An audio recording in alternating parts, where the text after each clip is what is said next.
greatest form of control is where you think you're free when you're being fundamentally manipulated and dictated to.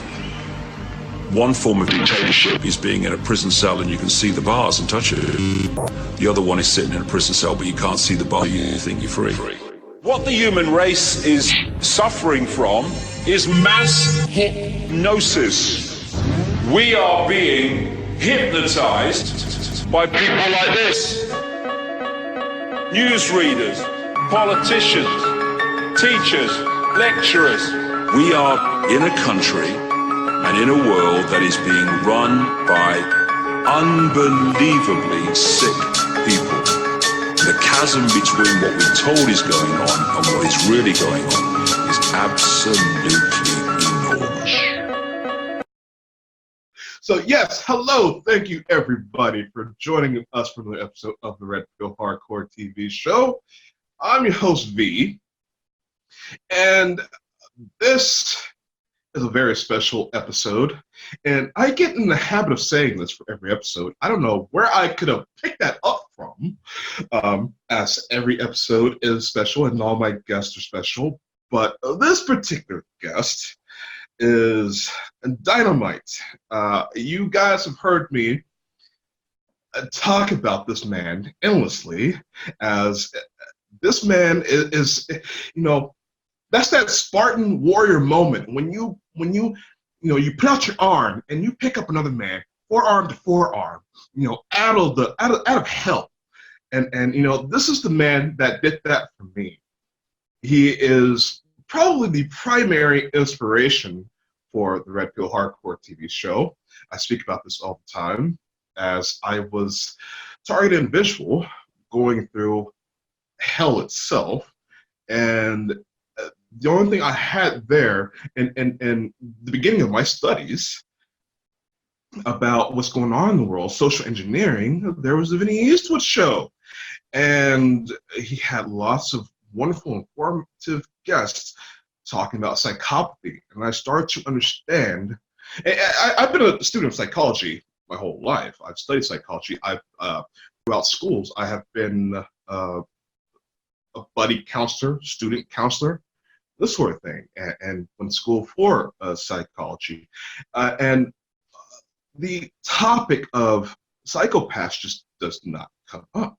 And I started to learn about psychopaths from listening to the Vinny show. And a wonderful guest that you had, very enlightening, very enlightening.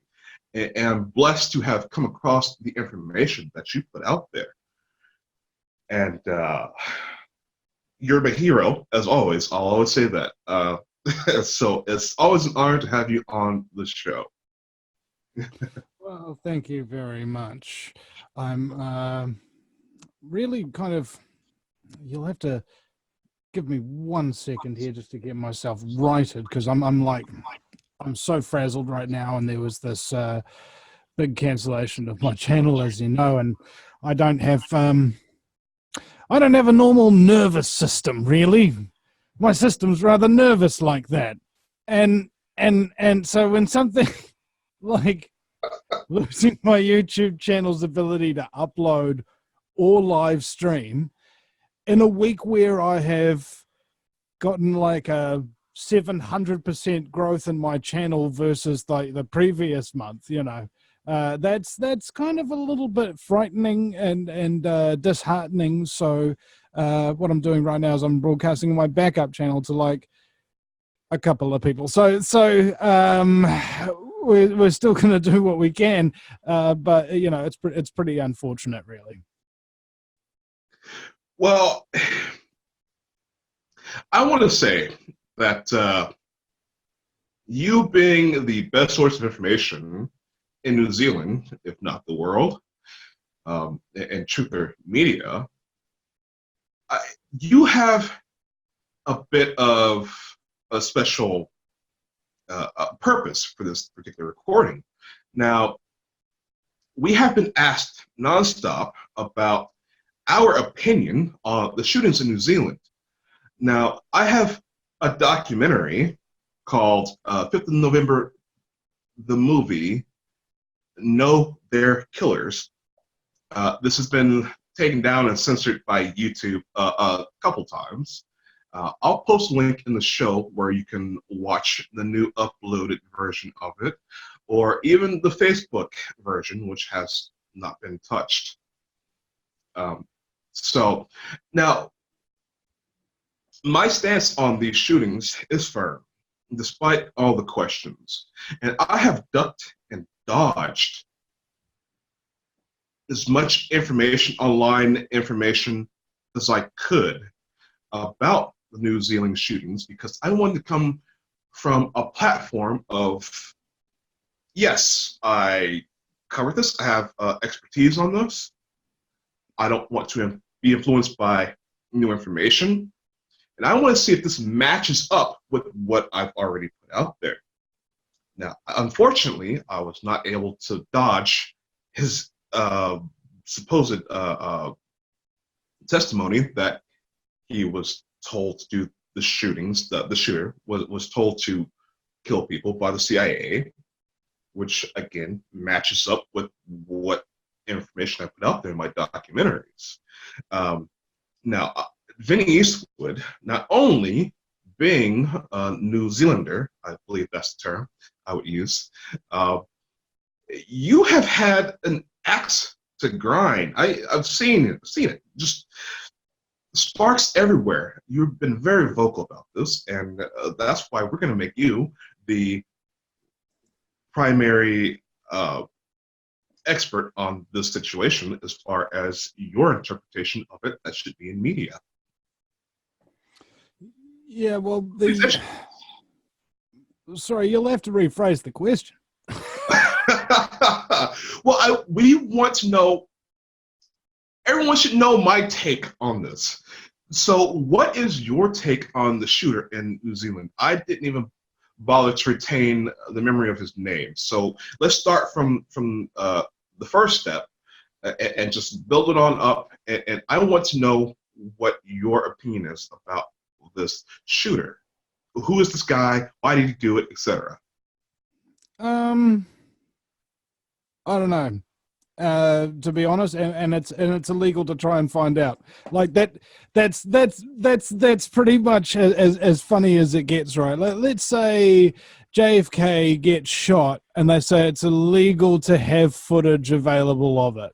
Let's say 9/11 happens and they say it's illegal to watch or share footage of it. It would be ridiculous, right? But that's what we've got right here in New Zealand. There's a live stream of the shooter taking out a mosque, and it's illegal to talk about it being a, well, two words beginning with the letter F that rhyme with false flag. But the problem is there's a big censorship bubble going on about it. So I've been doing this for more than 10 years now, and I had never, ever been censored in the middle of a broadcast.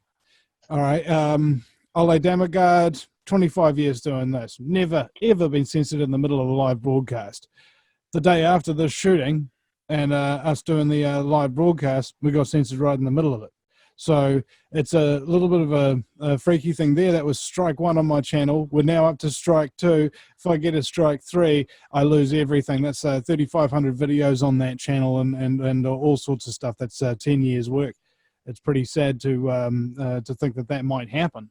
And at the very least, you know, I've got an appeal in there, and they may view my appeal favorably, or they might not, but there's nothing I can really do about it, I guess, at this point.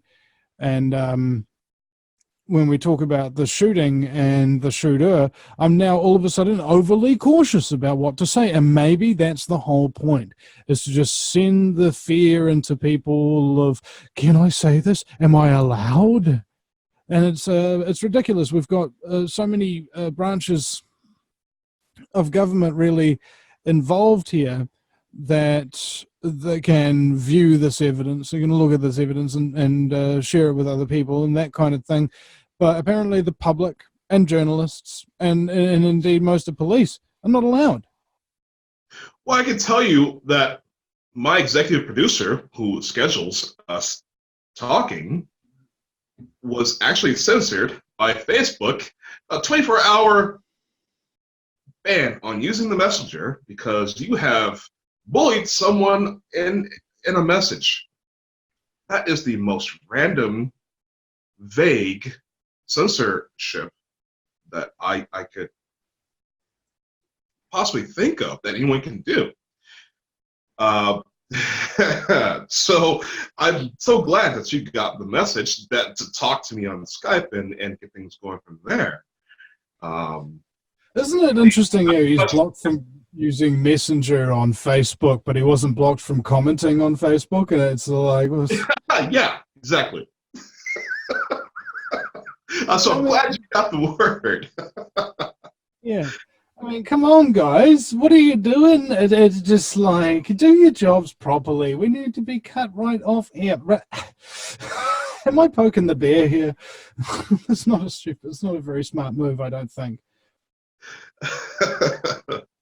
Well, Vinny, I'm extraordinarily tired. I did a 3-hour live stream with Michael Black today on my Facebook page because I was blocked from live streaming the earlier one. So I'm not quite with it. So allow me to scull a shitload of coffee while you talk.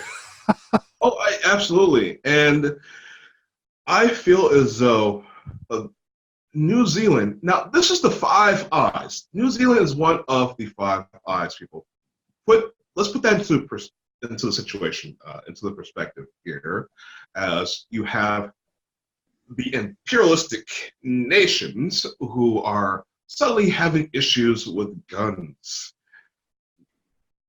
I don't know if one thing is an indicator or a predictor of the other here, but it's clear that we have an issue is with this gun control thing.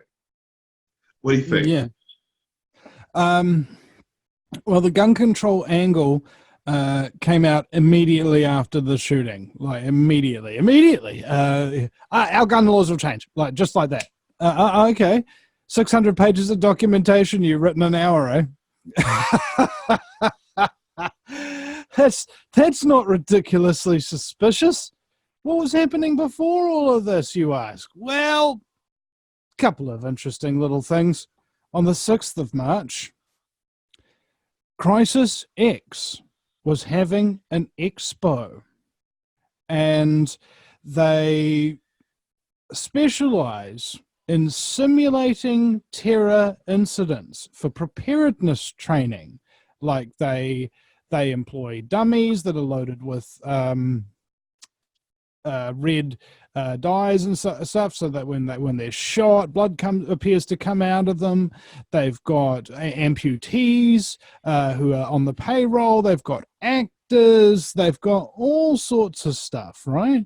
And it's crazy because this happens on the 6th of March, I think nearly about 2 weeks before the shooting. They had this huge conference about terrorism preparedness here in New Zealand.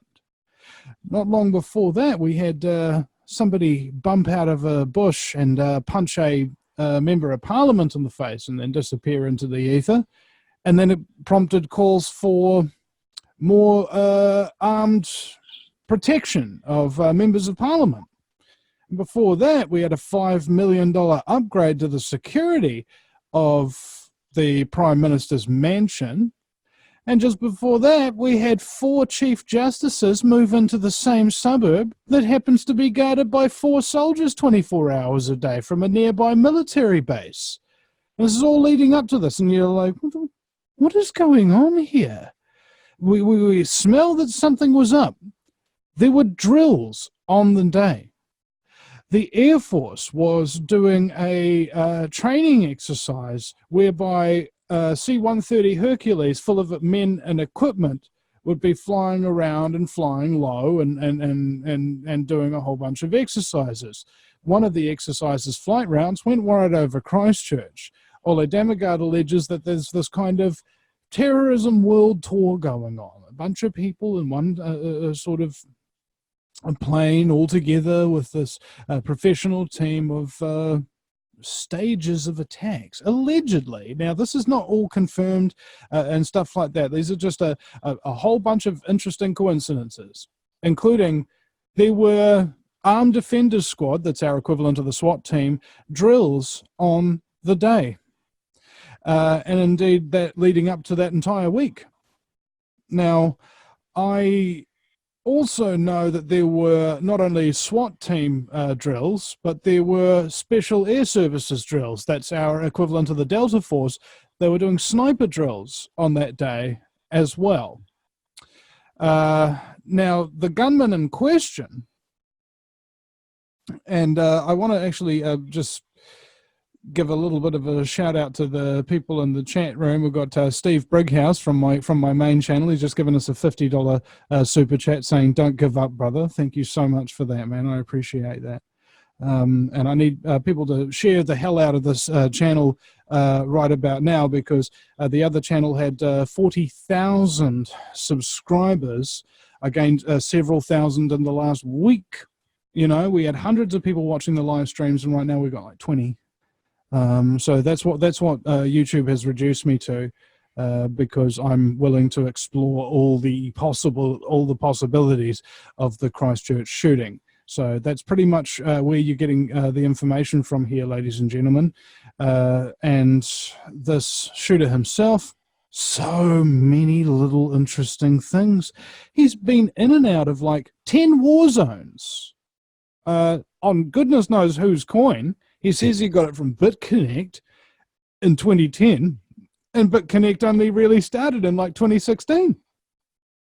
So I've got to turn my microphone up here, don't I? Sorry, guys.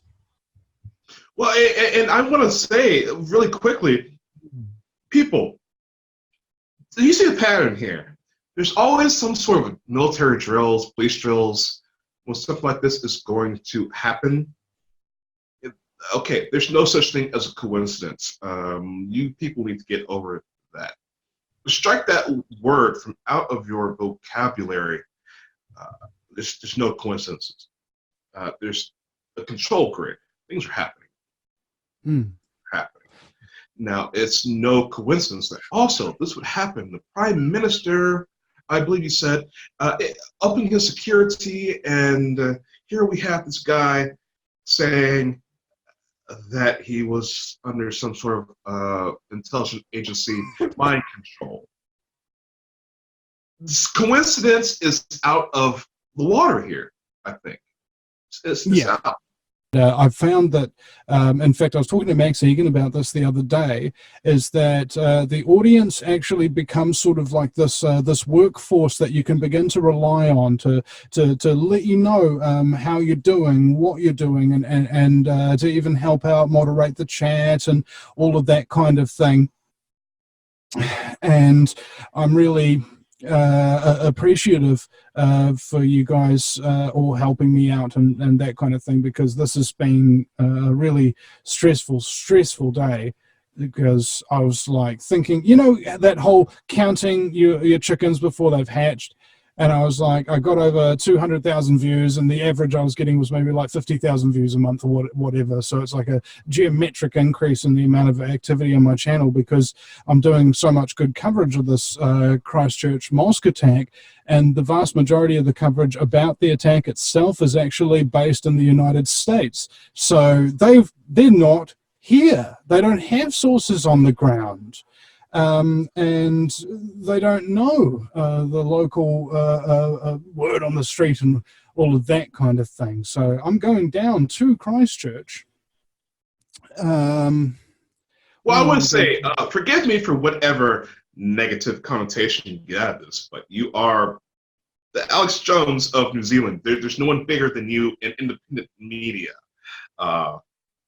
Even though I'm not equating you to Alex Jones, I know how much you have the stage for Alex Jones, but you are the man as far as New Zealand's concerned. So you're under heavy attack for that. I even got visited by the New Zealand police yesterday. Yep. Really? Yep. What was that like? Well, I had to put my weed away really quickly, so it was. All right, yeah. Like,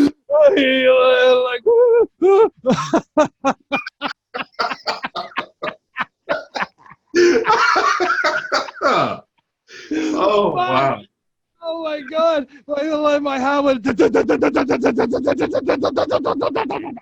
Oh my god! It's so scary when cops are at your house and you're about to have a session, bro. The good thing, I hadn't even had any weed yet, and this is the second time this has actually happened to me because of a political thing. I was just about to have my first spots of the day, and lo and behold, the cops come knocking on the door, and it's like, oh my god. Oh my god! This panic attack sort of syndrome comes in, and of course they wanted to know about whether or not I believed that the attacks really happened or not, or were they a hoax? And I was just like, well, the problem is I'm undecided because the evidence of the attack is illegal for me to view and analyze. So I don't know what happened because it's illegal to try and find out. I mean, it's unprecedented in the sense that New Zealand gets this huge shooting and that kind of thing, massive amount of kills, and we've got so many red flags all over this case that we even uncovered just on day one. And every single day that has transpired since then, we're finding more and more and more red flags. You know, the unconfirmed reports are quite interesting as well, because there's so many people out there who don't necessarily know exactly for a fact what they're saying, but they say it so fervently and so aggressively that people, tend to take them more seriously. And it's about calming down, ladies and gentlemen. Just calm down, please. This is not a time for all of us to get angry. This is not a time for all of us to lose our heads or to jump on bandwagons or to theorize without a shockingly large amount of evidence, okay? The old claim is that extraordinary claims require extraordinary evidence. And I think that that's absolutely true in this case, because many people get confused about what the term false flag means.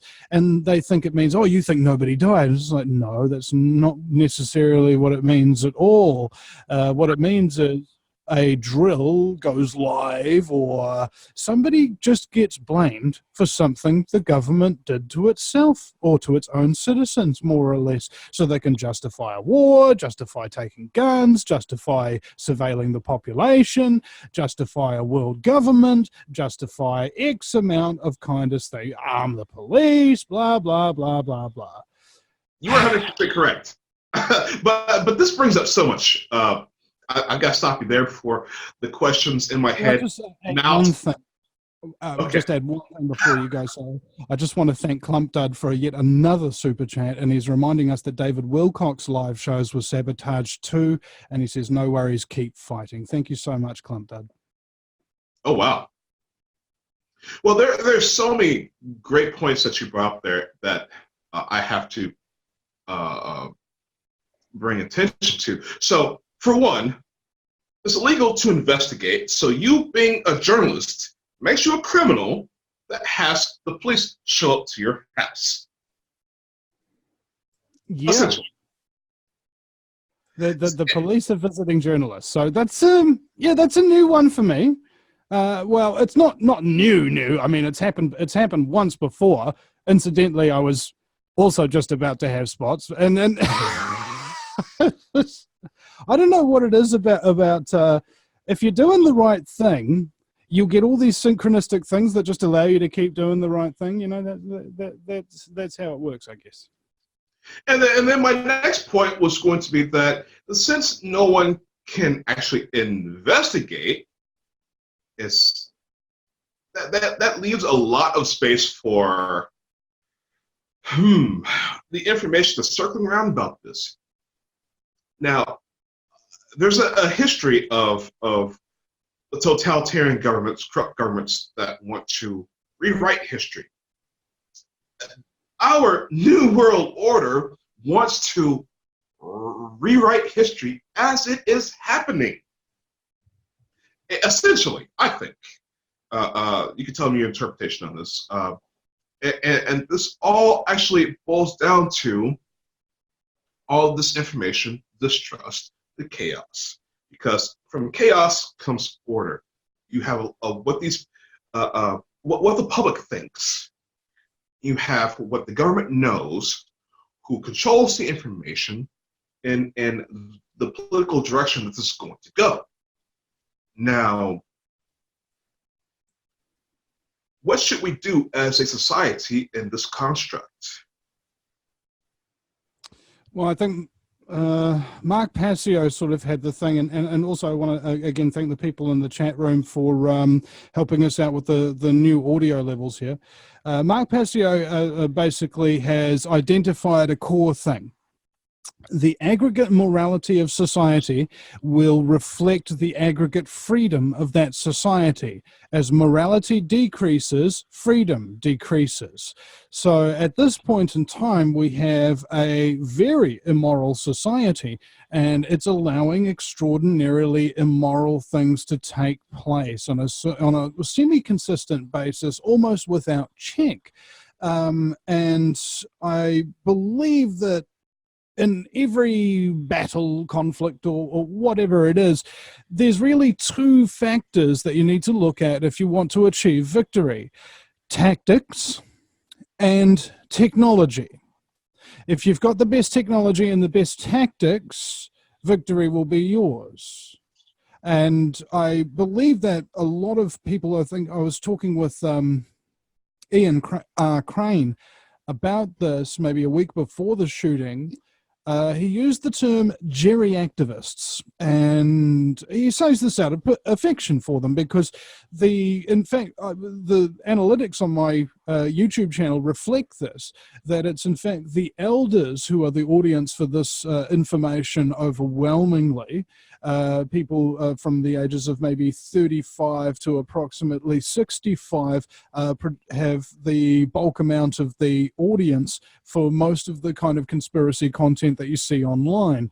And what they need to possibly learn how to do is how to broadcast their own voices perhaps a little bit better. How do they incorporate the new technology so that they can harness its ability? And what kind of tactics are we supposed to be using? And the day before I got taken off of my main channel, it's still there. You can still watch the videos, that kind of thing. I just can't upload or live stream from it.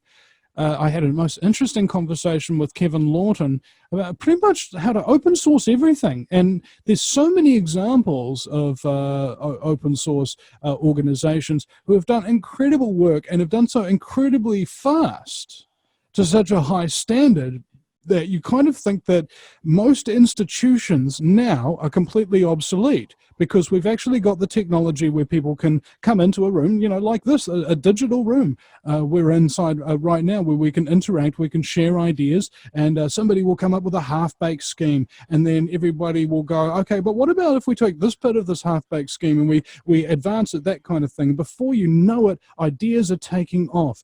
Tasks are getting accomplished. People are working together in a way that is natural for mankind. Well, let me ask you, did you feel at all intimidated? Because, I mean, I know, and for your viewers, for those of you that don't know me, I'm ex-military, and I'm not the kind of person that gets intimidated. I'm actually quite aggressive. I know what I got to do and the moment that I got to do it. I've never lost a fight in my life. Now, when I lived in the U.S., you know, having police come to my door, you know, I've got all kinds of knives and bats in the frames of my door. I know where the weaknesses and the openings are in the black jackets and such. I know where the fleshy exposed areas are and all that stuff. And I'm quite skilled with a knife. I was trained by Green Beret. So, I mean, I know I had to move away from America. That's why I'm here in Poland. One of the reasons why I'm here in Poland. I knew I will gut me about 3 or 4 of these guys before they take me down. And I wanted to keep living. So I know in the situation where I am being intimidated, I just want to turn to Dexter. but how did you feel in this situation? Did their work on you? Well, I ran up to them and I shook their hand and said, "Hey, how's it going? You having a nice day? Do you want a hug?" And they're like, "No, I don't want a hug."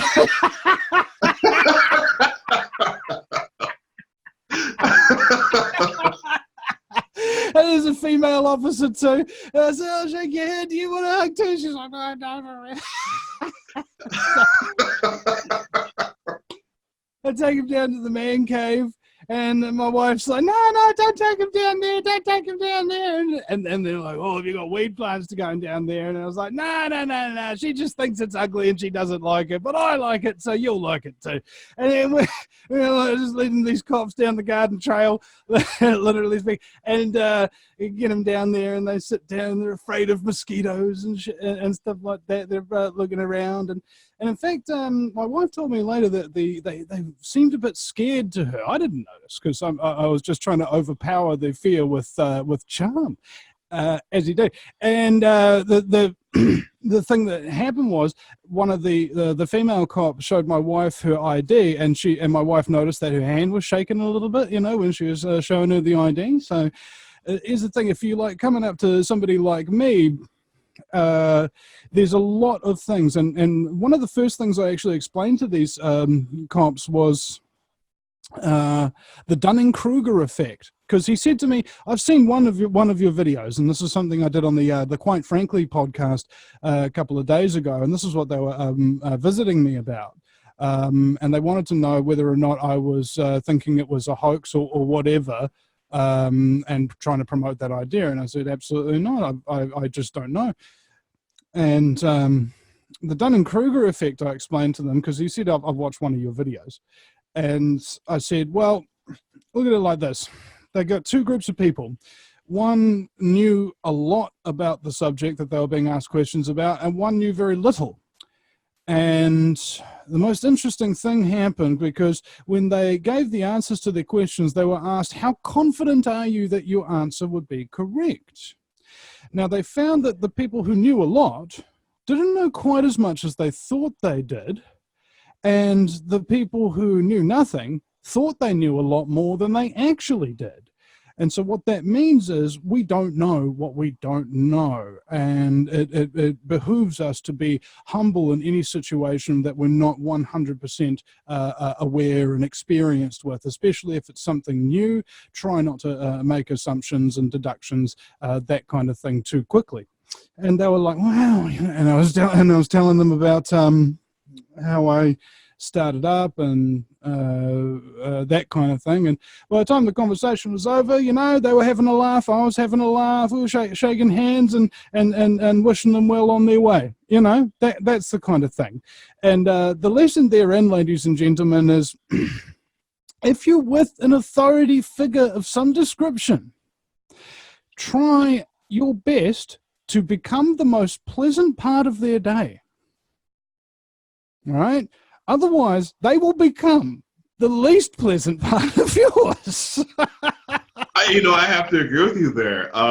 When I don't have police coming up to my door and I'm out in public, I have, and I use the reverse racism in America, because cops will, think I'm a problem, come to me and they hear me speak, and they're just like bedazzled.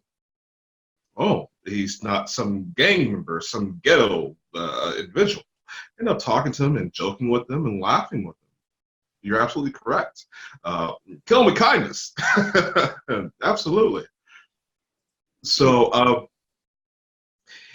do you feel as though that you're going to be continuing to report on the situation in New Zealand if you can get more information? Because, you being there in New Zealand and other people being everywhere else in the world, the information that I hear or Joe Schmo down the street hears or someone in Cambodia hears, this is information that they're going to consider, and again, it's going to shape what we think is going on. There are those of us who know about psychological operations and government lies, and then there are those of us that don't.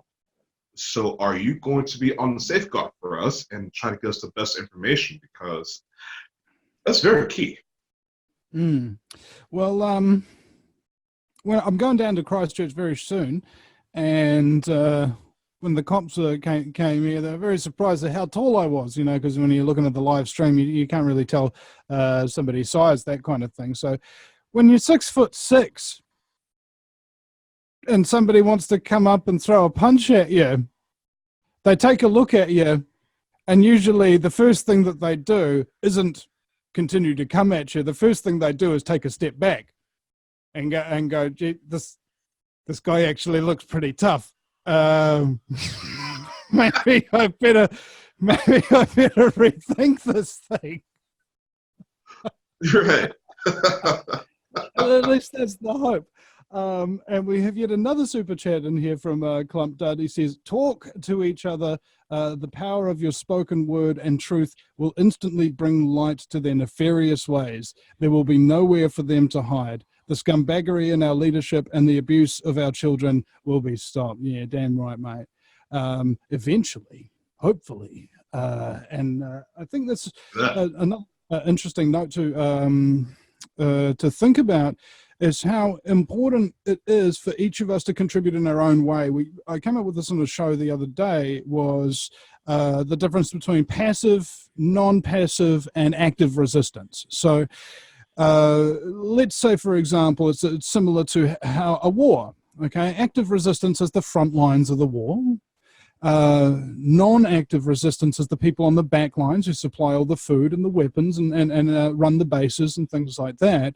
And then you've got the passive resistance, which is kind of like the bureaucracy in the background, that sort of thing for the war effort, so that people are getting resourced and requisition is being put into the battlefields, right? So in the truth movement sense, how this works is passive resistance is, say, theoretically listening to the Vinny Eastwood show instead of the mainstream media tonight. Non-passive resistance is, say, donating to the Vinny Eastwood show instead of donating to a registered charity that gives 1% of the donations to the people it's intended to go to. Active resistance would be starting your own show or starting a court case against a particular scumbag in your own area, starting up a local group within your community. It could be just raising your kids right to know fact from fiction, so that when you send them off to school, you're not sending them as lambs to the slaughter who are going to come back as little snitches for the state and are going to feel so proud about sending daddy to jail for reporting his weapons. You know, that kind of thing.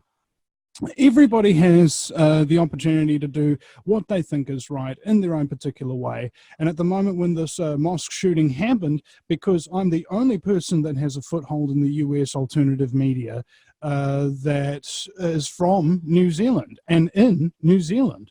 And so far, I've seen nobody from New Zealand on the international airwaves or other people's shows about this other than me. And that's very sad. I mean, if people want to go to my YouTube channel and have a look for Ben Vidgen, or just Google Ben Vidgen Vinny Eastwood in the videos, and view the videos that we've done recently, he's a stellar New Zealand journalist, and he's come up with extraordinarily large quantities of information that is just so mind-blowing that, you know, we were doing like 3-hour shows and that kind of thing. So it's important to get the information from on the ground is what I'm saying.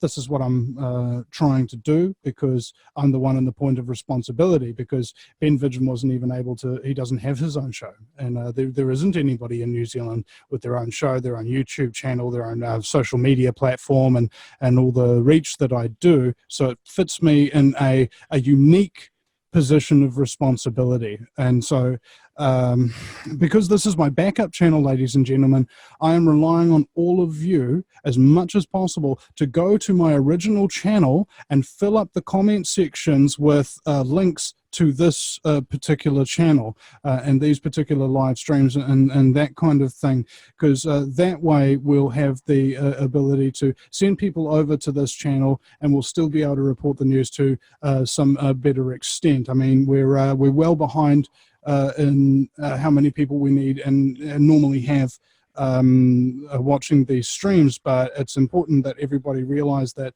they can play a valuable part, even if they don't donate anything. You can donate your time, you can donate information and send it through to the website, that kind of thing. And we have another donation here from Club Dud asking, when do you take a break or vacation? And the answer is about 2 weeks after my subconscious starts telling me, Vinny, you're about to burn out. What are you doing? You've got like 2 weeks, and it starts counting down, and it's just like, you've got 13 days left. Tick, tick, tick, tick, tick, tick, tick. You know, burnout just doesn't just happen like that. Stress attacks and stuff like that, yeah, that happens.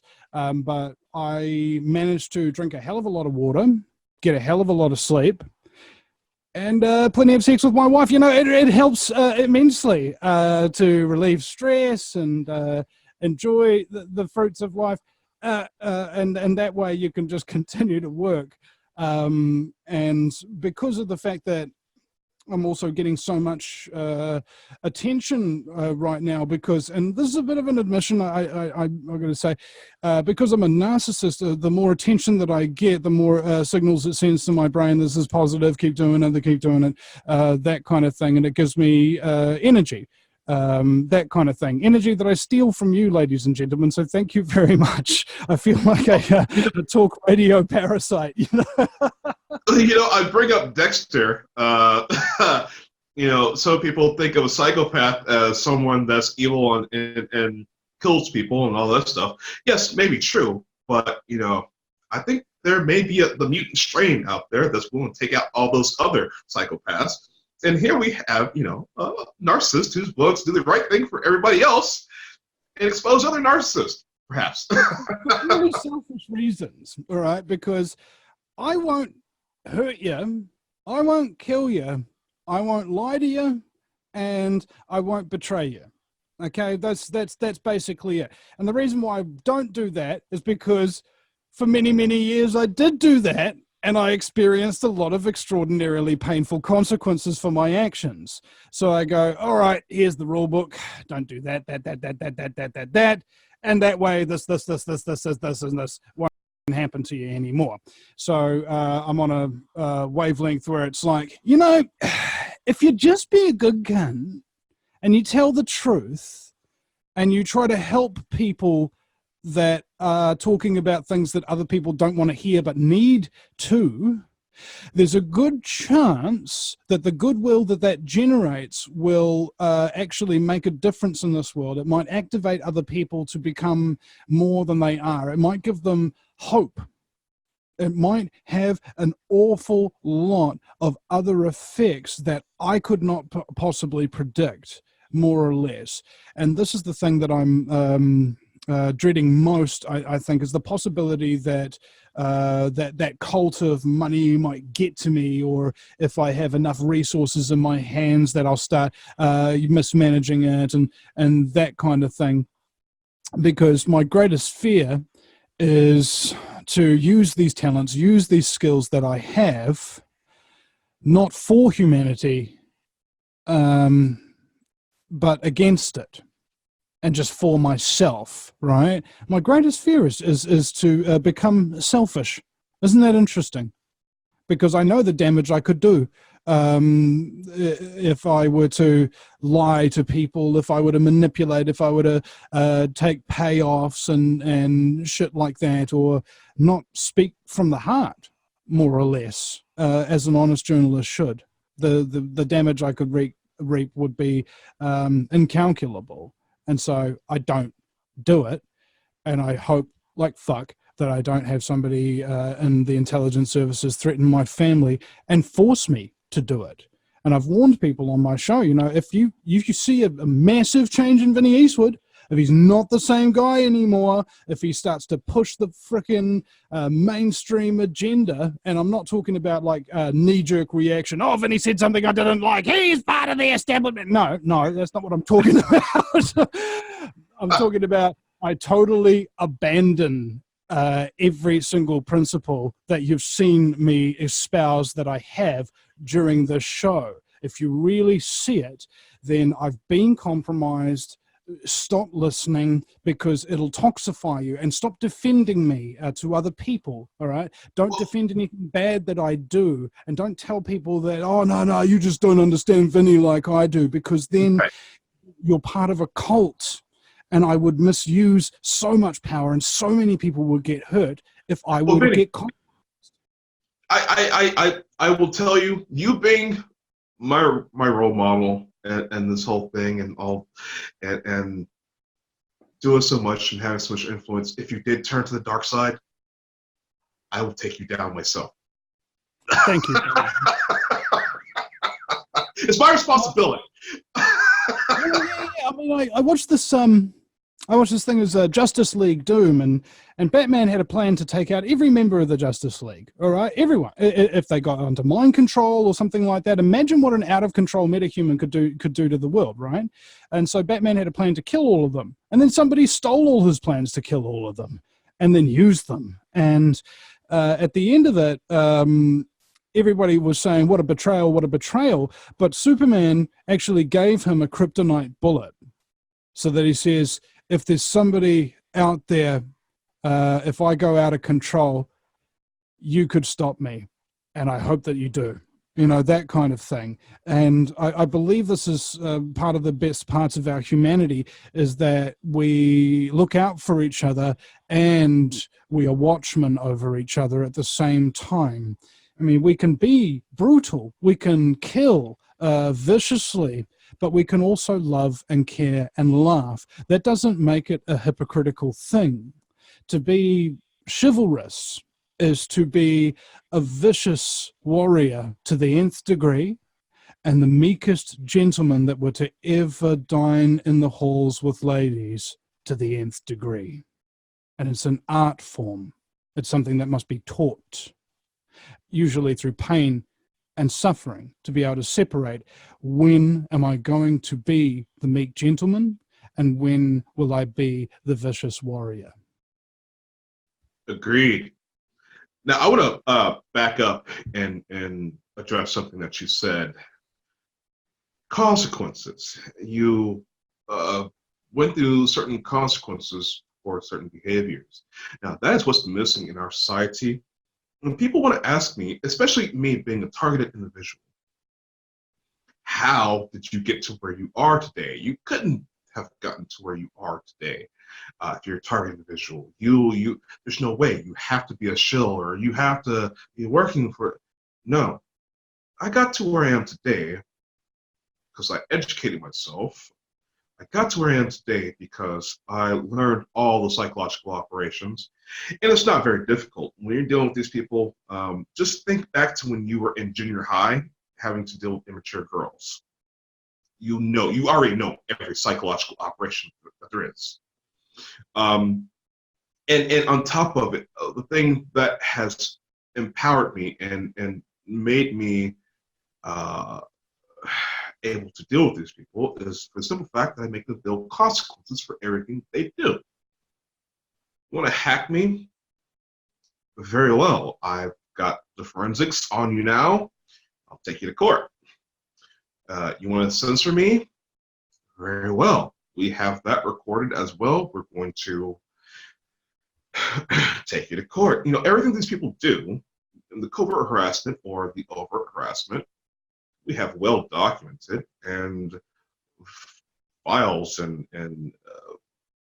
evidence so large that it's to the point to where, I can move around freely. I can do what I want because I've got the razor blade underneath the throats. And just about everything you can think of. These people have screwed me in every way you can think of. Now, we have put out information. I have put out information, especially people, you want to check out my documentary, 5th of November, the movie No, They're Killers. Since we're on the subject of shooters. Now, whatever information that comes out in the media, line it up with my documentary. I'll again try to put a viable link for you in the show, but line it up and see if there's not a pattern. Again, I don't know anything about this shooter here in New Zealand. Apparently, nobody else does either.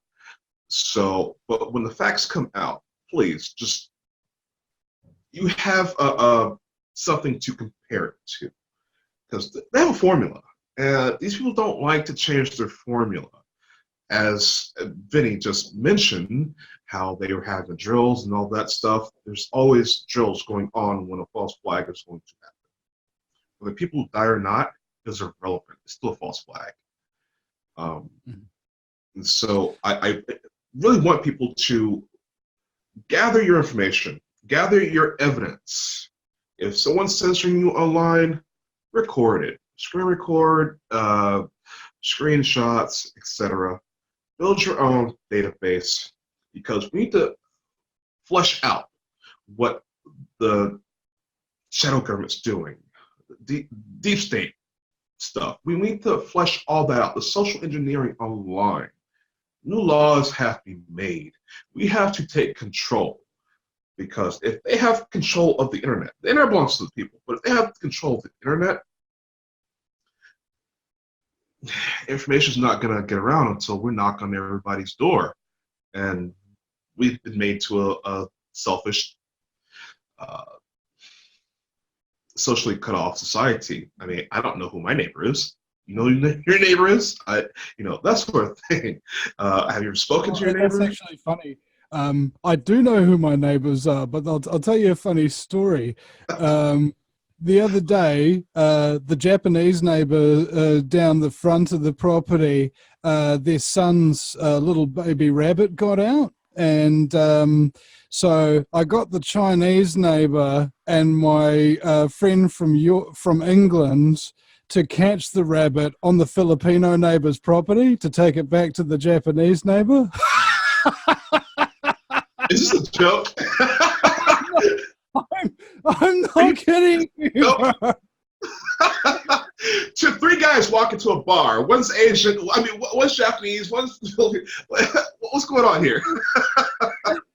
That's my street, bro. It's crazy. And I was just like, I thought that was just so funny. I'm going to remember that instance, you know. And I gotta like, I'm sorry, I just have to get some thanks to the audience again. We've got another $5 super chat from Norma Jean Garza. She says, thanks for your work, Vinny, a fan from Texas. Thank you so much, Norma.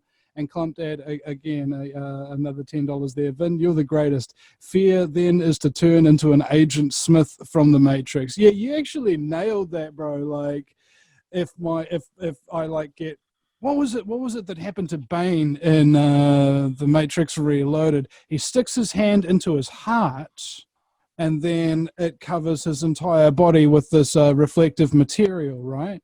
And I was just wondering, for a second now, what's the symbolism in that? Because the human heart's so important because it's got neurons in it. It does thinking for you, as does your brain, as does your gut. You've got 3 brains, more or less. And when you're in congruence, this is when, you know, you have the most psychologically strong connection to doing the right thing. Your brain, your heart, and your gut will tell you to do the same thing. And a lot of times now, you know, you'll be confused about whatever, and you could just close your eyes and go, okay, what's my heart telling me? What's my brain telling me? What's my gut telling me? and then you get three completely different answers, you're out of alignment, bro. You know, the universe is not flowing through you as yet. The force is not strong with this one. and what I mean by that is you'll find out from lots of different sources that when you're doing things that are what you consider to be the right thing, like telling the truth about Christchurch, that sort of thing. We've had another $100 donation in here from Steve Brighouse. Thank you so much, bro. I'm just blown away by the support that I've been getting since talking about this Christchurch story, and I think it's because the story is actually so important on the global scale, because the shooter himself, not a New Zealand citizen, Australian. Some are alleging dual Israeli, who knows. And this guy, on the other hand, got a whole bunch of money out of BitConnect, even though BitConnect didn't exist at the time that he got the money. And then he started traveling around a whole bunch of what we call war zones, more or less, you know, Turkey, Pakistan, Israel, and this kind of thing. And allegedly, and this is a complete far out allegation, we don't have any confirmation of it yet, he worked with the Israeli Defense Force, the IDF. He even went to North Korea, and then he comes back in here.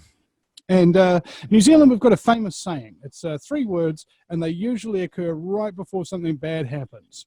All right, it's called "She'll be right," you know, like, hey, bro, there's a foreign national coming into New Zealand, and he's buying up a whole bunch of guns and things like that, and he's been to an enormous amount of war zones recently.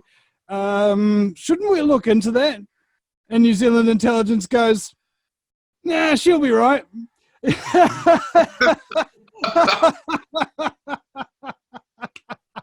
You know, I don't doubt it. I actually have some experience in a little bit of that international espionage stuff. I actually had an Israel Defense Force security officer who was a psychologist trying to, you know, do a number on me, trying to seduce me. I'm going to tell you, within 3 sentences, I had her in a chat. I had her seduced completely. Had her sending me nudes and had her writing me poems, and I had her under so much control. I was like, at the time, I gave my lady the phone. Hey, you have fun with her. I got other things to do. So these people are very sneaky and underhanded, but they think they're the top of the food chart, and they're not. The food chain. But another story for another day. But yeah, these people will definitely plant agents to do anything everywhere. And a lot of times I hear that it goes back to the Israel Defense Force. I'm not surprised. Seeing as how everything else in the world that's going on is centered on Israel, it's not surprising to me at all. I don't know what you feel about that. Well, you know, that's one of the things that was coming up really early on in the piece. You know, is there an Israeli hand in this? I mean, you assume, and then you look for evidence that contradicts it. And unfortunately, we find a lot of, I don't know, circumstantial evidence that indicates a possible Israeli involvement, but there's nothing concrete as yet, as these are still the early days of the investigation. But the big story here, as far as I'm concerned, is gun control. Another one is world government and internet censorship. So these are the 3 main things that are happening off the back of this event, more or less, in record, breakneck speed. You know, gun control, world government, getting rid of the internet freedom. You know, it's just like, wow, okay, that was pretty quick, guys. How did you coordinate that one? It sounds incredibly suspicious. And so, you know, when the video was released, it was just after John Podesta the molester of the Pizzagate. Hold on. Let's not call him two. Yeah. I thought I coined that, damn it. I mean, well, the thing about Podesta molester is you've got to watch out when he comes, because he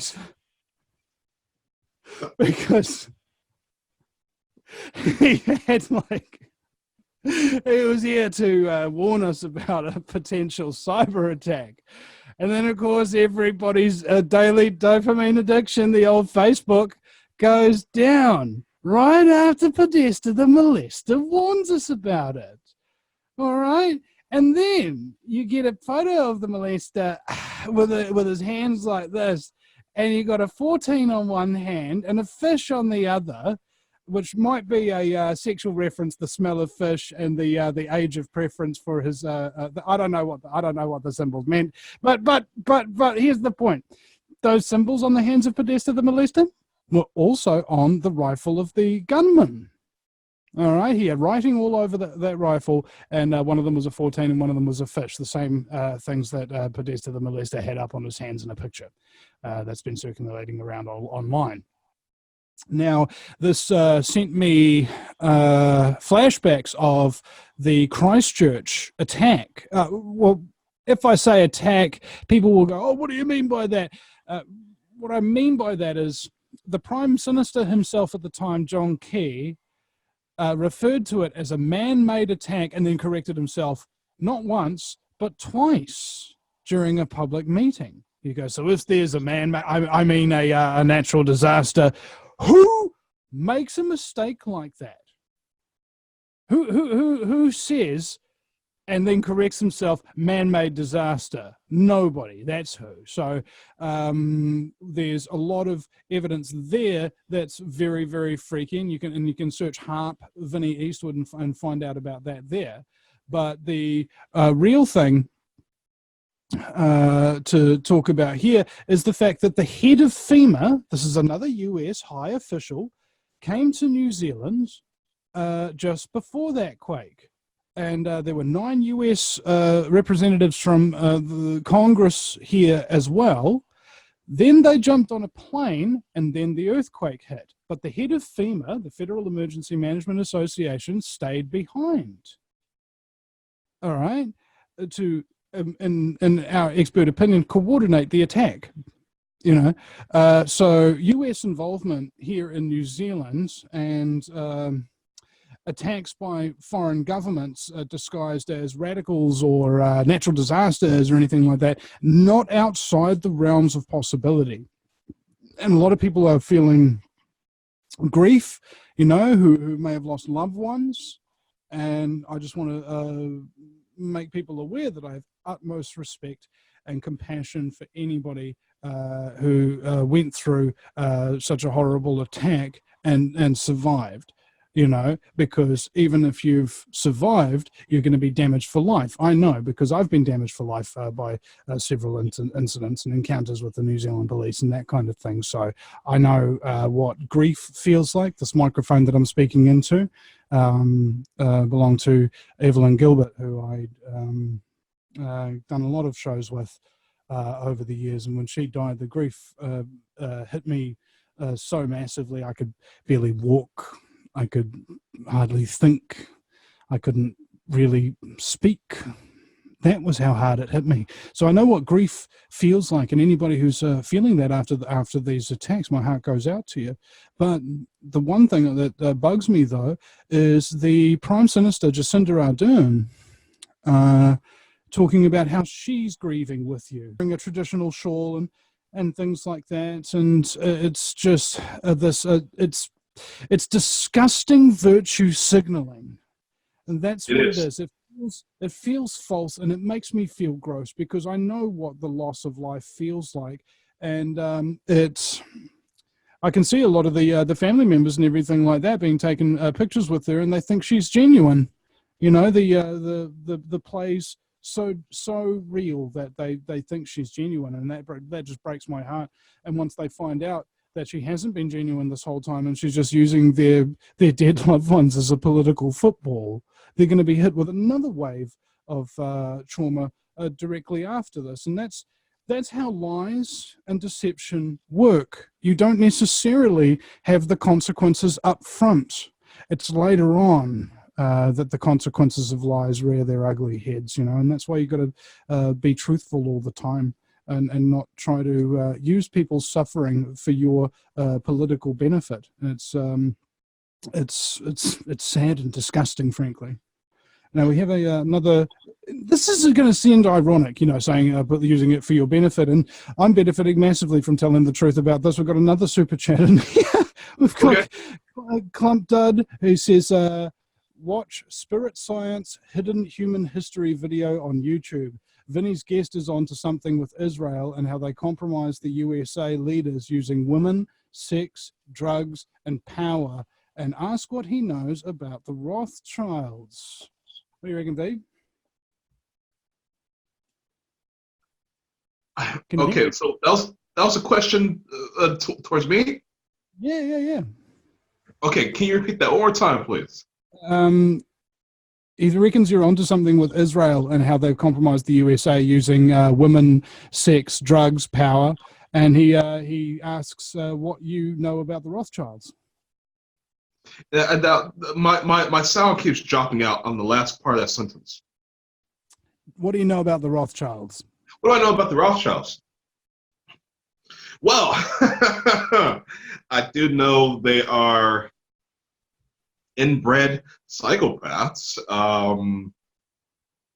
See, psychopathy is not just a state of mind, it's also in genetics. And when they say keep it in the family, they mean keep it in the family.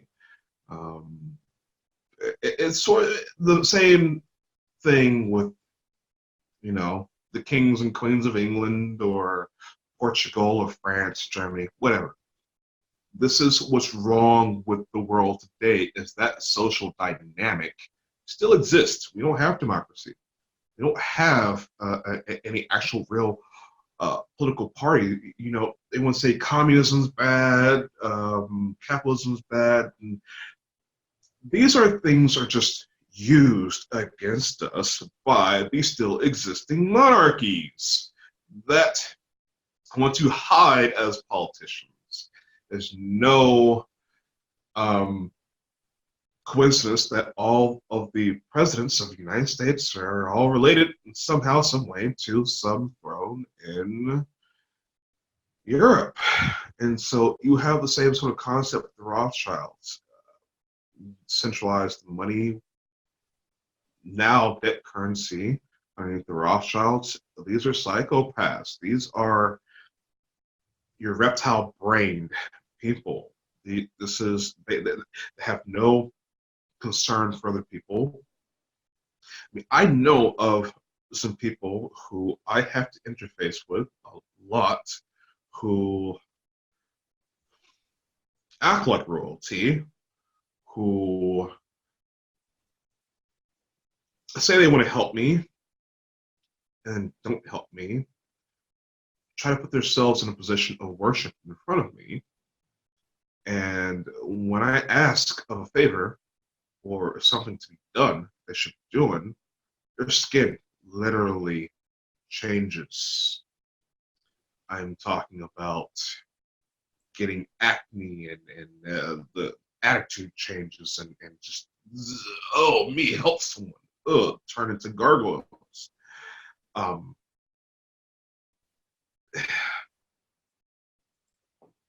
I'm going to say is I hope this person doesn't watch this episode, but I have people around me who, again, you can't escape these people. They're in your stuff. They're a part of your stuff. You have to make a deal with them to get something out. If you're unwilling to compromise, you're at battle with these people. It doesn't matter. Either way, they're in your face. And this is the control system, the establishment. The Rothschilds within themselves, as polluted and corrupt and as evil as they are from spirit to flesh, their ideologies, their spirit moves through everything else. And that is what we need to destroy. I So think there's a everybody's talking about like how there's many different theaters of war going on with this, and one of the most important, of course, is that spiritual war, because usually that's a war we fight with ourselves primarily. Your dark side versus your light side. If are you in balance? And I was like, thinking to myself, you know what? The main thing here is, ladies and gentlemen, especially talking to those in the chat room, is we want to have like a stress-free discussion about the subject. If you want to throw off arguments and make stuff up and use logical fallacies and that kind of thing, blocking the scum is gone. Blocking the scum is gone. Okay, it's called the way of the chicken. Okay, block, block, block, block, block. Block, block, block, block, block, block, block, block, block, block, block, block, block, block, block, block, and they all get blocked. Okay, that's how you do it, ladies and gentlemen. That's how you moderate a chat room. Get rid of the riffraff, because otherwise they ruin everything for everybody. This is called Dirty Politics. It was written by Nikki Hager, a journalist from New Zealand, during the height of the Prime Minister John Key's reign. And what it exposed is that it was a tactic used in US elections that was imported to New Zealand to similar effect. This is how it works. Two candidates. Okay, candidate A and B, and they'll be playing for either the red or the blue team. All right, so red person says a insult against your character. You reply with an insult against their character. The audience replies by getting the fuck out of there because they realize they're dealing with a bunch of children having a debate. All right, and then they accept the freaking retarded, stupid, freaking meat-headed that do most of the voting. They stay there and they're entertained by it. They're like, oh, this is deep. Oh, it is straight talking. I need to give them some support. I need to give all this support. And so what happens there is all the reasonable people who actually give a fuck about reason itself are no longer interested in the election because there's no reason to care about an election. All right, if they're using this dirty politics tactic. So now, ladies and gentlemen, you understand why the idiots have so much power, because they're the ones who are stupid enough to sit there and keep thinking that people are genuine when they're not. well, there you go. And just to the sun's coming up here, and I'm going to have lots of noise come through here pretty soon. So we need to go ahead and wrap this up. But I have one final question. It's a broad one. I'll go ahead and add what I think and what's going on to the question. But, well, hell of a setup there. Okay, so we have Ronald Reagan talking about, we need New World Order. We need to unite against a universal threat that may be coming from another world, from outer space. And yet, here we are, all being disarmed. No threat from outer space that they're willing to admit to. I kind of feel like the world's already been taken over by some external threat, perhaps. and I think we're all just being fed the crap. We're all slaves to, lambs to the slaughter. And to have to fight against 277 countries as an invading force would be something. But if you united all the countries under one government, one new world order, one currency, and to be an invading force, you couldn't have made anything any easier. I mean, but what's your opinion on that, if you have one? On specifically the well, I mean, alien, are the aliens already control? We're all Is there ancient aliens and stuff like that? Are there tablets? Are there Dead Sea Scrolls? Are there the Daughters of Eve and all of this kind of stuff? So yeah, I'm well versed with this, and it's up there with QAnon, Trump, and flat Earth is the aliens thing. All right. So what I mean by that is, true or not, it changes nothing about the day-to-day living of your life, and doesn't change the ruthless criminal sociopathic scumbaggery from enslaving and subsequently exterminating the human race with their world government agenda. So what my thoughts is, and I agree with a lot of the things the Q people say, and I agree with a lot of the flat earthers on many of the anomalies that they've pointed out. And my concern with this, though, is that we're in a quickening period. We're in the end game now. They're bringing out the 5G. They're bringing out all these real world things that are going to have a real world genocide level effect on the human race and human freedom. And so I believe that a lot of these arguments may need to be tabled for another time for appropriate discussion, specifically because we're not currently at a time yet where the threat of being enslaved and subsequently exterminated by ruthless criminal sociopathic scumbaggery is over. All right. So once that's over, we'll be able to talk about absolutely anything, anytime, all the time, ladies and gentlemen. And I want to actually encourage people that you've got to talk to people you disagree with about stuff. You really do, but it has to be the definition of an argument. All right. Now, what that is, two people who believe something different are willing to sit politely and listen to each other's different ideas. All right. So whenever somebody says, "I don't want to start an argument," you don't want a polite exchange of contrary ideas so that both of us can learn something from the other. You know, the best conversations is when both people inside the conversation realize that the other person knows something that they do not. All right, that simple, humble, generalized respect kind of needs to happen. Otherwise, the productivity of conversations, and this is the way that I run my show, is very different from how other hosts run theirs. And I'm not going to disparage them or anything like that. You know, if it works for you, it works for you. But mine's kind of like a conversation with a friend, more or less. That's the sort of vibe I want out of it, so that after it, you're not all hyped up and angry and that kind of thing. You're actually relaxed and happy, you know, content, like you've just been for a nice bushwalk and heard some beautiful birds singing and that kind of thing. You come back and you might be a little bit tired or something like that, but you feel good about life itself. That's the kind of vibe I want my guests to have. That's the vibe I want my audience to have by the time that clock counter on the show runs zero. Well, Vinny, you say tomato, I say tomato. You say scumbaggery, I say douchebaggery. Let's just call it a day, huh?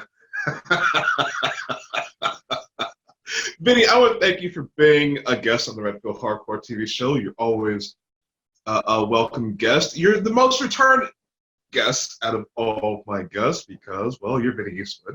And I respect you greatly. So it's always a pleasure, my friend. The audio cut out for a second there, and I thought you called me your most retarded guest ever. And like, to be retarded is to be held back. And at the moment, with the censorship of my main YouTube channel, that's absolutely true. And I thank you for acknowledging it. Well, actually, by the way, for my viewers, I know your viewers know you, but for my viewers, where can my viewers find you once again? What? Oh, the Vinny Eastwood Show.com. That's Vinny with a Y because it's the most important question in Eastwood. Like, go ahead, make my news. It's the lighter side of genocide. Just because we're being exterminated doesn't mean we can't make it fun. Otherwise, what's the point? Absolutely. Once again, Vinny, thank you. Thank you very much for being a guest, and I look forward to having you on again soon with an update on the shooter. Thanks, brother.